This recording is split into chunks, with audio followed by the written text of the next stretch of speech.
Hey guys, welcome back. This is Nisha Khan back another video. Guys, video का thumbnail देखकर तो आप समझ ही गए होंगे। जी हाँ, आज हम बात करेंगे कि कैसे आया मनुष्य इस धरती पर और कैसे हुई जीवन की शुरुआत। तो जीवन की शुरुआत की इस पूरी कहानी को जानने के लिए वीडियो में अंत तक बने रहें। तो चलिए वीडियो शुरू करते हैं। आज से लगभग 4 अरब साल पहले हमारे महासागर में जीवन के होने की सुगबुगाहट होने लगी थी। हाइड्रोजन, हीलियम, कार्बन, नाइट्रोजन के मिलने से जीवन के लिए आवश्यक तत्वों का निर्माण होने लगा था। पृथ्वी पर जीवन की शुरुआत एक सूक्ष्म जीव के रूप में हुई। करोड़ों सालों तक ये जीवाणु समुद्र की गहराई में पलने लगे। सूक्ष्म जीवाणु काफी सरल थे, लेकिन इसकी वजह से आगे चलकर काफी जटिल जीवों का निर्माण होने लगा। लगभग 2.5 अरब साल पहले इन्हीं सूक्ष्म जीवाणुओं ने सूर्य की किरणों को अपने जीने के लिए इस्तेमाल करना शुरू किया। उन्होंने सबसे पहले एक ऐसे तत्व का निर्माण किया जो जीवन का आधार बन गया। वो ऑक्सीजन था। ऑक्सीजन के बनने से जीवन की कल्पना करना आसान हो गया। उन दिनों महासागरों में आयरन की मात्रा अधिक थी। ऑक्सीजन तथा आयरन की क्रिया से जल का निर्माण होने लगा, जिससे अरबों सालों तक जल समुद्र के तल में जमने लगा। लोहे की मात्रा कम होने लगी और ऑक्सीजन की मात्रा बढ़ने लगी, जिससे महासागरों में एक परत बनने लगी। इन 2 लाख वर्षों में पृथ्वी काफी बदल चुकी थी। इसके बाद जीवाणुओं ने ऑक्सीजन का इस्तेमाल करना शुरू किया, जिससे जटिल जीवन धीरे धीरे अस्तित्व में आने लगा। ऑक्सीजन की वजह से कई प्रजातियां समुद्र में जन्म लेने लगी, परंतु धरती पर जीवन अभी भी नहीं था। लगभग 50 करोड़ साल पहले सबसे पहला जलचर, जिसमें एक हड्डी थी, उसने महासागर में जन्म लिया। ये जीवन की क्रांति में सबसे पहला कदम था। पृथ्वी पर 4 अरब साल तक जीवन सिर्फ पानी में ही था। इनमें कई सारे जलचर, पेड़ पौधे थे, परंतु जब पृथ्वी के वातावरण में ऑक्सीजन की मात्रा बढ़ी तो वायुमंडल में ओजोन लेयर बनने लगी, जो पृथ्वी पर जीवन का सूर्य की किरणों से बचाव के लिए जरूरी था।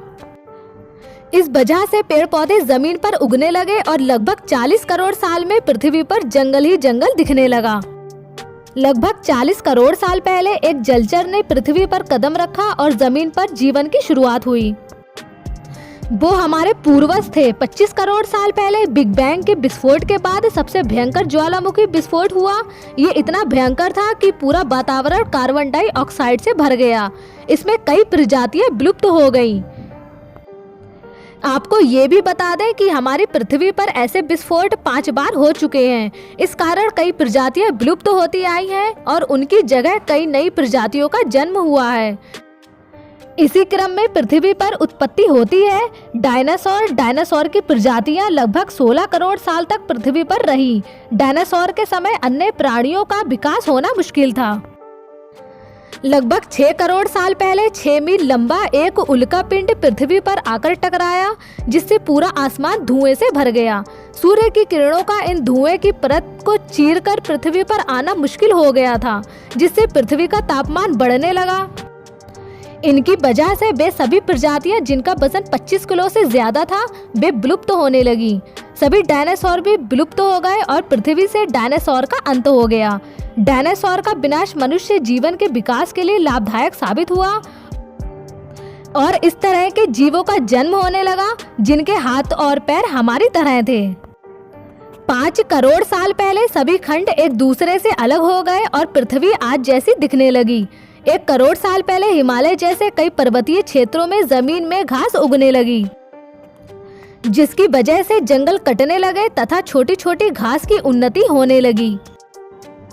हमारे पूर्वज यानी बंदर पेड़ों से निकलकर जीवन के नए नए तरीके खोजने लगे। वे 2 पैरों पर चलने लगे थे, हाथों का इस्तेमाल करने लगे थे। मनुष्य की प्रगति होने लगी। अग्नि का इस्तेमाल, समूह में रहना, भाषा का इस्तेमाल करना, बड़ी बड़ी आकृतियां बनाना, ईंधन का प्रयोग करना, ऊर्जा को संरक्षित करना तथा उसका इस्तेमाल करना, ये सब मनुष्य जाति ने सीख लिया था। आज हम इतने विकसित हो गए हैं कि मनुष्य की जीवन की शुरुआत का रहस्य भी हम सुलझाने में कामयाब रहे हैं। परंतु बिग बैंग से पहले क्या था, बिग बैंग क्यों हुआ, ऐसे कई सवालों के जवाब मनुष्य जाति को अभी ढूंढने हैं।